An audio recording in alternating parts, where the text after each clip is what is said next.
Olá, galerinha, tudo bem? Hoje eu vou fazer aqui uma resenha sobre o filme Parasita 2019, o maior vencedor de estatuetas do Oscar. Só que eu queria fazer aqui com vocês de uma forma um pouco diferente. Na verdade, fazendo a resenha junto com vocês e explicando como que a gente pode fazer uma resenha crítica, seja de filme, seja de livro, e como que isso pode ajudar vocês a estudar, né? Para o vestibular, sobretudo o vestibular aí da UERJ, que vocês têm livros, né? Vocês precisam ler para fazer as provas, tanto de qualificação quanto as provas discursivas e de redação. É importante que vocês aprendam a resenhar obras, né? Então, vou fazer junto com vocês aqui, na verdade, mostrar mais ou menos como é que funciona aqui o meu fazer na hora de preparar um vídeo, na hora de preparar uma aula, na hora de preparar uma resenha, como que eu faço, como que eu organizo as minhas ideias, tá? Primeiro, né, eu sempre faço pesquisas na internet, né, busco informações sobre o filme lá no famoso Google, né?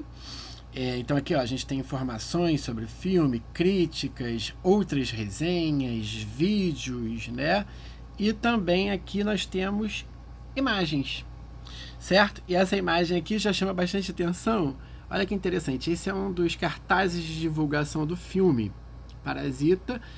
E nós temos aqui as duas famílias, né, envolvidas.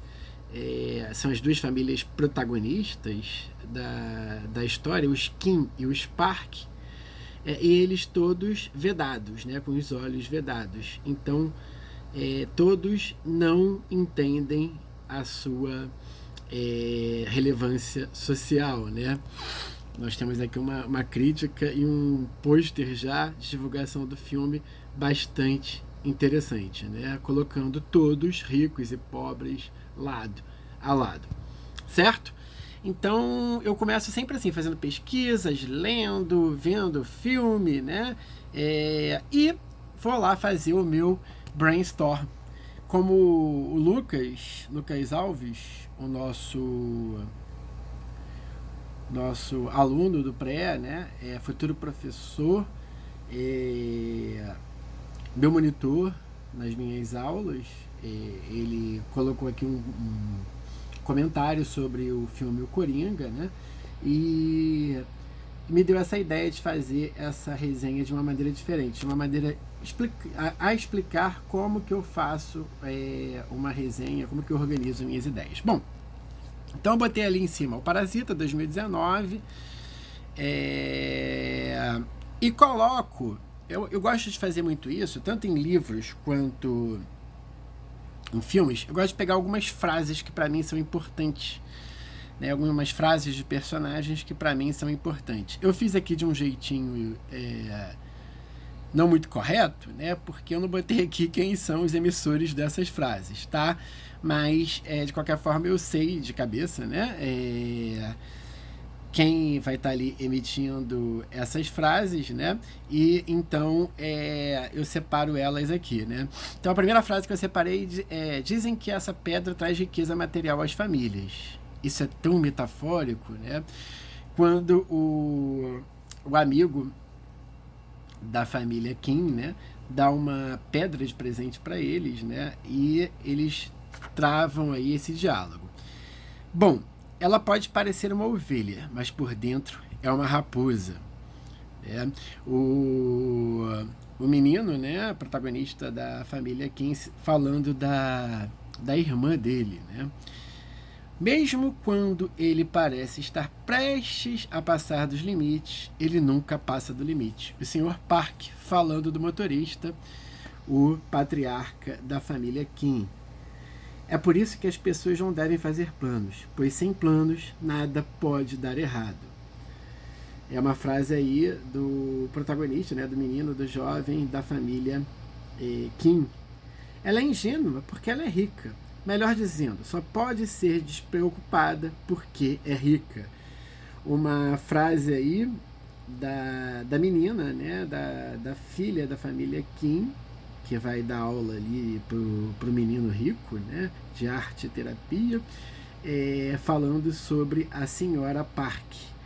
Então, separei essas frases, né, que depois vou explicar no contexto. Aí, o que eu coloco em seguida? Eu coloco assim na minha resenha, né, no meu resumo aqui, que vai virar uma resenha. No meu brainstorm. Polarizações, desigualdades sociais na Coreia do Sul. Aí eu boto aqui uma pergunta. Essas desigualdades sociais, elas são da Coreia do Sul somente ou são do sistema capitalista? Né? É interessante, esse filme me pegou assim de surpresa de uma certa maneira, porque toda vez que eu penso na Coreia do Sul, né, e sobretudo quando a gente tem notícias da Coreia do Sul, a gente tem notícias de um país próspero, né, de um país que teve uma guinada desenvolvimentista por via da educação. Tanto que a Coreia do Sul tem um dos melhores modelos educacionais do mundo, né?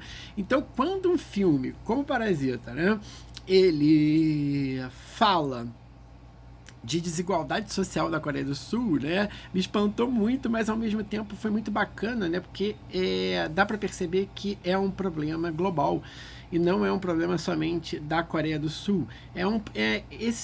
O próprio roteiro do filme ele poderia se encaixar em qualquer país do mundo, né, qualquer país que tenha aí uma forte marca de desigualdade social. E a Coreia do Sul é um deles. Então me surpreendeu, mas ao mesmo tempo serviu como espelho, né, para que a gente possa fazer essa discussão num sentido maior, tá? Bom, vamos lá. Aí o que eu faço aqui atrás? Vou mostrar aqui para vocês o que eu estou fazendo aqui atrás. Eu adoro quadrinho, né? Eu acho que os quadrinhos, né, por categorias analíticas, né, categorias que a gente usa para análise, eles simplificam, né, sintetizam o raciocínio. O que eu coloquei ali? Eu coloquei assim, categorias, aí eu escolho as categorias: classe, moradia, racismo, educação e como vivem, né? E separa as duas famílias protagonistas, os Kim e os Park, né? Então, classe social dos Kim. E ali eu troquei, né? Na verdade, eu troquei aqui em cima. Então, ó, já vamos fazer aqui a correção, tá? Deixa eu pegar aqui o leak paper, né? Então, ó, fiz aqui uma besteira, macaquinha, ó. Os Kim, na verdade, são os pobres e os Park são os ricos. Mas calma aí, deixa eu só... não, vamos fazer o seguinte. Já que eu botei todas as análises aqui, né, dos pobres, então vou trocar aqui em cima, tá? Então vou trocar aqui em cima. É bom fazer essas correções, né? Porque a gente faz uma coisa bem didática aqui para que vocês possam pegar, né? Então vamos lá, ó. Então eu botei lá em cima as categorias com a canetinha preta. Então vamos lá. Então aqui, ó, são os parques, né? E aqui, como eu não sei fazer plural em coreano, né? Aqui são os Kim, tá? Aqui, então, nós temos os ricos, em azul. Vamos pegar a canetinha azul. Eu gosto de colorir, que facilita para o meu entendimento. Aqui estão os ricos e aqui estão os pobres. Agora sim, o nosso quadrinho tá correto, né? Ficou feio, né, esse leak paper aí, mas vamos lá, né? Então, os Park, eles são, né, os ricos, a classe rica. Os Kim são os pobres, tá? Tô fazendo uma análise bem generalista. A moradia dos Park a moradia deles é uma mansão, né? E a moradia dos Kim moram num porão, certo? O racismo, né? O racismo aqui, isso depois eu vou fazer um vídeo específico, né? Passa pela questão do cheiro, né? Esse desconforto do cheiro, né? Supostamente, né?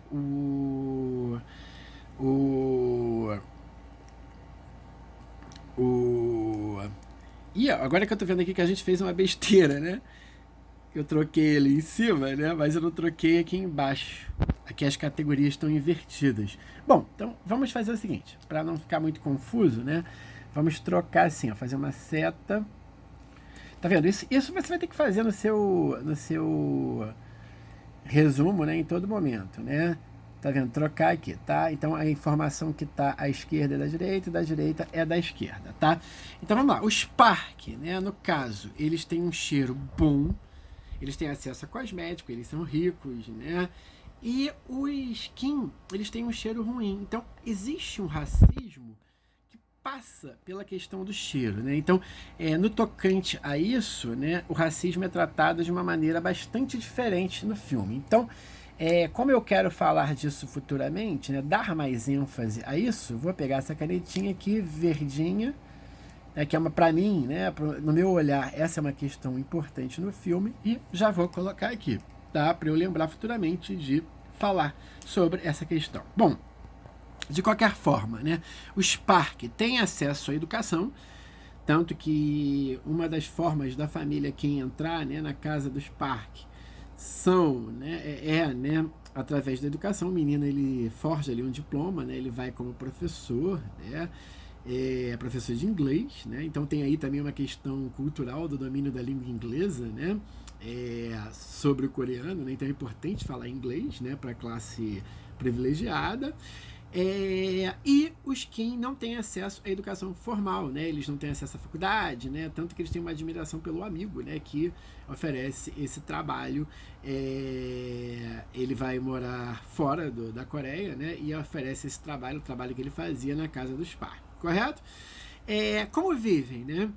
Os Park vivem num ambiente da ordem, e os Kim vivem num ambiente de improviso, o famoso jeitinho, né? Vamos aí aproveitar as brasilidades, o jeitinho, né, do que os pobres têm para ganhar a vida, né? Então esse jeitinho também não é só brasileiro, né, gente? Bom, as metáforas do filme que eu separei aqui, que eu acho importante discutir. A pedra, né, que aparece em vários momentos do filme, a pedra que é um presente do rapaz que oferece o emprego, né, para o amigo. É a pedra da prosperidade, só que essa pedra ela vira a pedra da morte no final, quase, né, gera a morte do personagem protagonista da família pobre, né, que ele leva uma pedrada na cabeça, né. Os parasitas quem são? O filme, na verdade, né, ele não trata de um parasita, são vários parasitas, né. Eu acho que essa é a grande riqueza do filme, ele não é uma análise binária simples, né, onde, por exemplo, a gente poderia pensar os pobres como parasitas dos ricos, né? Até porque eles se infiltram na casa dos Park, mas também os ricos como parasitas sociais, né? Então essa categoria, né, essa metáfora dos parasitas, ela intercambia. Eu acho que é uma das grandes vantagens do filme, né? Essa metáfora ela serve para várias categorias sociais, para análise de várias categorias sociais. E essa metáfora do parasita, né, que vai parasitar, desculpem aí o pleonasmo, né, um organismo vivo, né, seja ele a sociedade, seja ele a casa de um rico, correto? Bom, isso a gente vai falar com mais calma depois. A casa também ela é uma metáfora, né? A casa dos Park, porque ela é cheia de segredos, né? Ela é cheia de lugares sociais. Então você tem ali o bunker escondido, né? Onde vive uma outra família parasitária pobre, né? Supostamente.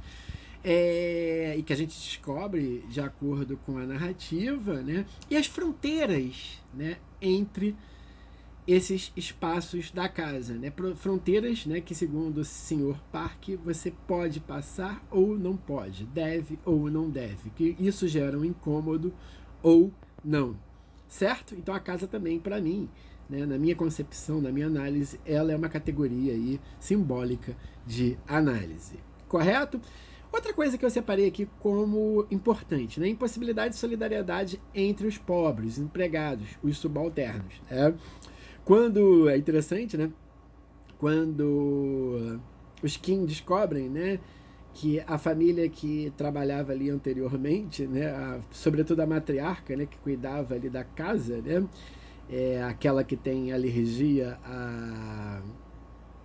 à pera, né, a pera não, desculpa, ao pêssego, né, o marido dela vive num bunker, né, da casa, e os próprios Park não sabem que existe aquele bunker, né?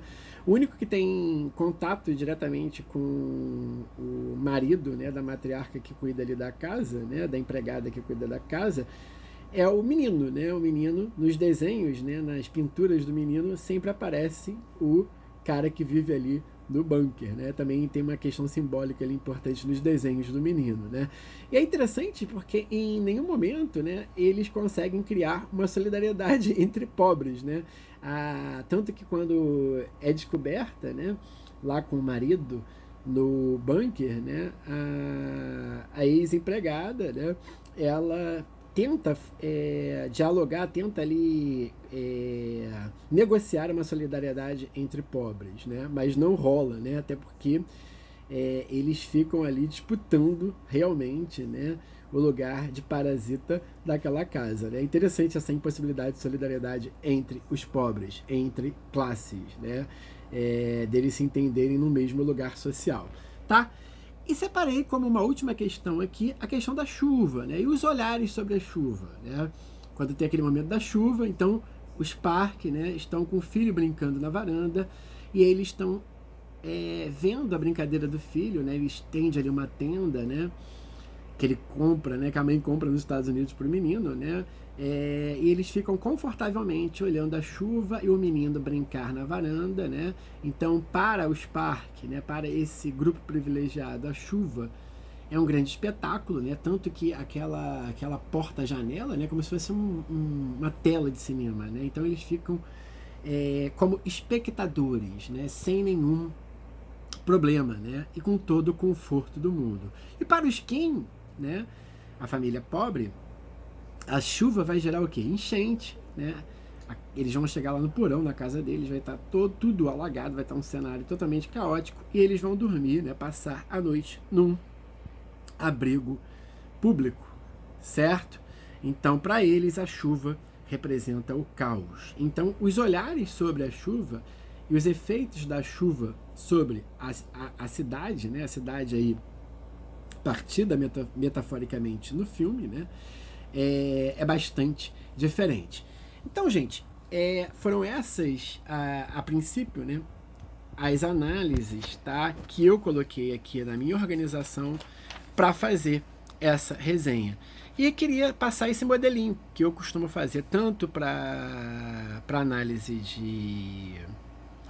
de aulas, né, organização das minhas aulas, análises de filmes. Eu sempre faço essas observações, né, essas organizações, tá? Então aqui, ó, esse é um caderninho que eu uso, que é justamente para fazer as minhas análises. Espero que tenha contribuído para ajudar vocês a se organizarem, a estudar, tá? Um grande abraço e também ajudar a discutir o filme. Se bem que essa não vai ser a primeira, não vai ser a última, né? Na verdade, análise do Parasita que eu vou fazer. Vou fazer outras mais à frente. Grande abraço do professor André. Tenham todos um bom dia.